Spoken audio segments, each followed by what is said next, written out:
My dear student, welcome to blooming rose academy. Class 8 subject Hindi chapter पढ़ना है बस की यात्रा, जिसके लेखक हैं हरिशंकर परसाई।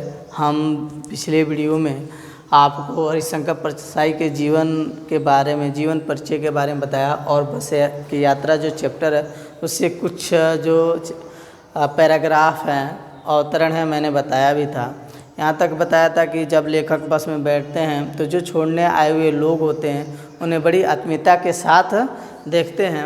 वो ऐसे देखने से पता चलता है, वो आँखों ही आँखों से ये कह रहे हैं कि हाँ, मतलब ये हमारी अंतिम मिलन है, हम आपको अंतिम बार विदा कर रहे हैं, इसके बाद एक दूसरे को नहीं मिल पाएंगे। और दूसरी ओर ये भी इंगित कर रहे हैं कि जो भी यहाँ आया है उसको एक न एक दिन जाना ही है, चाहे वो राजा हो, चाहे रंक हो या फ़कीर हो, और जाने के लिए एक निमित्त, एक कोई ना कोई माध्यम चाहिए। यहाँ तक पिछले वीडियो में हमने बताया भी। अब जो आगे पैराग्राफ पढ़ना था कि इंजन सचमुच स्टार्ट होता है, और जैसे ही इंजन स्टार्ट होता है सारी बस क्या हो जाती है, इंजन हो जाती है। और हम इंजन के भीतर बैठे हैं, कांच बहुत कम बचे हैं, जो बचे थे उनमें हम बचना था, फ़ौरन खिड़की से दूर सरक गए। इंजन चल रहा था, हमें लग रहा था कि हमारी सीट के नीचे इंजन है। यानी कहने का मतलब था कि बस क्या है, बहुत ही पुरानी है, कबाड़े जैसी दिखती है। जैसे ही इंजन स्टार्ट, पूरी बॉडी जो बस है, पूरा बस हिल रहा है। और लेखक जहाँ बैठा है उस गाड़ी में जो कांच भी है बहुत कम है, और कांच से वो दूर हट जाते हैं। और जब इंजन स्टार्ट होता है तो उन्हें ऐसा प्रतीत होता है कि जो हाँ लेखक बैठा हुआ है उसी की सीट के नीचे इंजन लगी हुई है। यानी कहने का तात्पर्य है कि पूरी बस इंजन जैसी चलती हुई प्रतीत होती है, यानी पूरा बस इंजन की तरह हो गया, हिलता हुआ। बस सचमुच चल पड़ी। हमें लगा कि गांधी जी के असहयोग और सविनय अवज्ञा आंदोलन के वक्त अवश्य जवान रही होगी। जब लेखक इस कहानी को लिख रहे, व्यंग्यात्मक इस लेख को लिख रहे थे, उस समय हमारे देश की भी स्थिति कुछ ऐसी ही थी।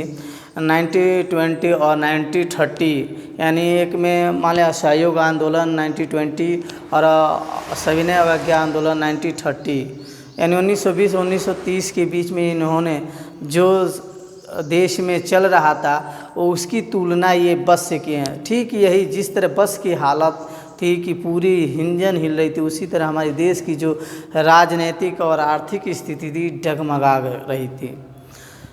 यानी बस जिस तरह की सहानुभूति था, ठीक देश के साथ भी वही परिस्थितियाँ उत्पन्न थीं।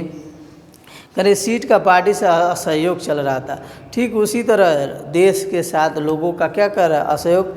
और यह ब्रिटिश हुकूमत के कारण, ब्रिटिश हुकूमत होने के कारण जो हमारे लोग हैं चाहते हुए भी कि अपने देश के साथ, अपने देश के लिए कुछ करें, लेकिन कुछ सहयोग नहीं कर पा रहे थे। और कह रहा है कि कभी लगता सीट बॉडी को छोड़कर आगे निकल गई, कभी लगता कि सीट को छोड़कर बॉडी आगे भागी जा रही है। ऐसा प्रतीत होता था कि जैसे बॉडी है जो बस की, वो सीट को छोड़ के जा रही है, कभी पता चलता था कि सीट ही भागी जा रही है। ऐसा कंडीशन था, ये पता नहीं चल पा रहा था कि इंजन एक जगह है कि पूरी गाड़ी ही इंजन है। ऐसा कभी कभी लेखक को पता चलता है। 8-10 मील चलने पर सारे भेदभाव मिट गए। ये समझ में नहीं आता था कि सीट पर हम बैठे हैं या सीट हम पर बैठी है।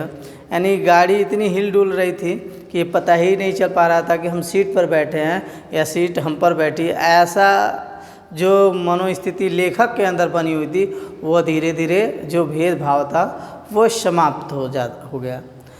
एकाएक बस रुक गई, अचानक बस रुक जाती है। मालूम हुआ कि पेट्रोल की टंकी में छेद हो गया है। ड्राइवर ने बाल्टी में पेट्रोल निकालकर उसे बगल में रखा और नली डालकर इंजन में भेजने लगा। अब मैं उम्मीद कर रहा था कि थोड़ी देर बाद बस कंपनी के हिस्सेदार इंजन को निकालकर गोद में रख लेंगे और उसे नली से पेट्रोल पिलाएंगे, जैसे माँ बच्चे के मुंह में दूध की शीशी लगाती है।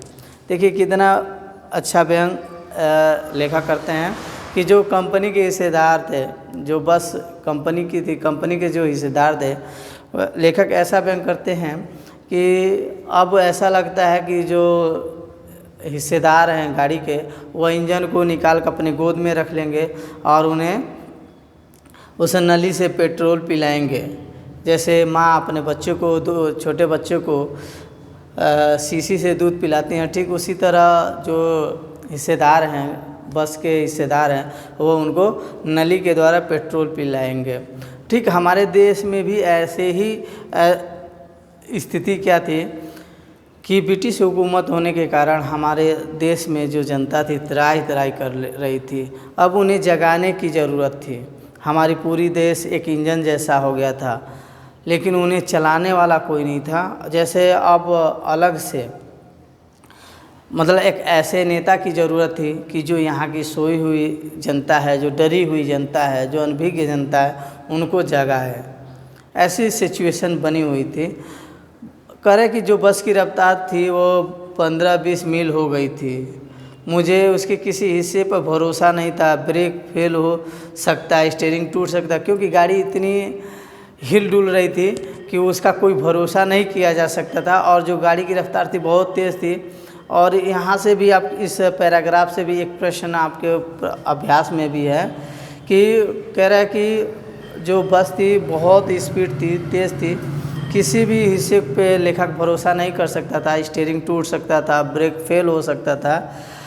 जो दृश्य, प्रकृति के दृश्य बड़े लुभावने थे। दोनों तरफ हरे भरे पेड़ भी थे जिन पर पक्षी बैठे थे। पेड़ को अपना दुश्मन समझ रहा था, इसलिए कि गाड़ी इतनी भी तेज़ थी कि कब गाड़ी का ब्रेक फेल हो जाए, कब गाड़ी पेड़ से टकरा जाए। इसलिए लेखक को ऐसा लगता था कि जो रास्ते से गुजर रहे पेड़ उनके सबसे बड़े दुश्मन हैं।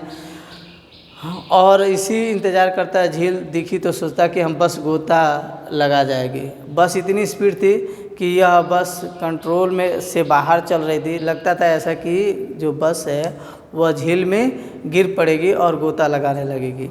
एकाएक फिर बस रुकी।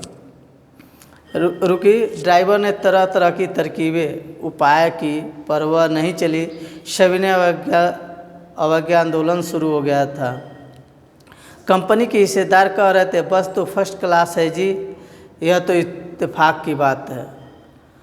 मतलब कहने का मतलब कबाड़े जो बस है उसको भी जो कंपनी के हिस्सेदार कह रहा है कि ये फर्स्ट क्लास चलती है, इसमें मतलब इसकी जो स्ट्रक्चर है, बनावट है, इस पर मत जाइए, ये कबाड़ा नहीं है, देखने में ऐसे है लेकिन ये चलती बहुत अच्छी है। ये इत्तेफाक की, संयोग की बात है कि ऐसा हो जा रहा है। छिड़ चाँदनी में वृक्षों की छाया के नीचे बस बड़ी दयनीय लग रही थी, क्योंकि बस एकदम बुरी तरह जर्जर थी। ऐसी थी कि देखने में ही दयनीय दिखाई पड़ती थी। इसीलिए लेखक को बस को देखकर इस छिड़ चाँदनी में, यानी जो मौसम था, हल्की हल्की चाँदनी चारों तरफ फैली हुई थी, उसमें जो बस को देखकर उसे दयनीय स्थिति में प्रतीत होता था। स्टार्टिंग में ही बताया था कि इसे देखकर लेखक को श्रद्धा उमड़ पड़ी। जो यह वयोवृद्ध है पूजा के हो गए, आज हम उस पर हम क्या कर रहे हैं, सवारी कर रहे हैं, ये देखकर उसके अंदर दया की भावना आता है। जैसे कोई वृद्धा थक कर बैठ गई हो, उसमें ग्लानि हो रही थी कि बेचारी पर लदकर हम चले आ रहे हैं, अगर इसका प्राणांत हो गया तो इस बियाबान में इसकी अंत्येष्टि करनी पड़ेगी। देखिए लेखक मतलब ऐसा कह रहे हैं कि उन्हें मन ही मन इस बूढ़ी एक कबाड़ बस को देखकर उनको एक आत्मीयता भी है कि यह वृद्धा बस पे हम लोग बैठकर ये थक जाने की वजह से रुक जा रही है। और लेखक के अंदर गलान भी हो रही है कि हम इस बेचारी, इस वयस्क बस पे लद कर हम लोग आ रहे हैं, यदि इसका कहीं किसी कारण प्राणांत अंत हो जाता है तो इस बियाबान में, यानी इस वीरान जगह में इसकी अंत्येष्टि करना पड़ेगी, जलाने। यानी कहने का मतलब एक तरफ जो लेखक है इस बस के माध्यम से उस देश के अंदर हो रहे जो परिस्थितियां चल रही थी इस बस के माध्यम से उजागर किया है। जो यह बस के माध्यम से कहना चाहते हैं, उजागर करते हैं, वो ठीक हालत हमारे देश की भी थी। ऐसी ही स्थिति हमारे देश की भी थी।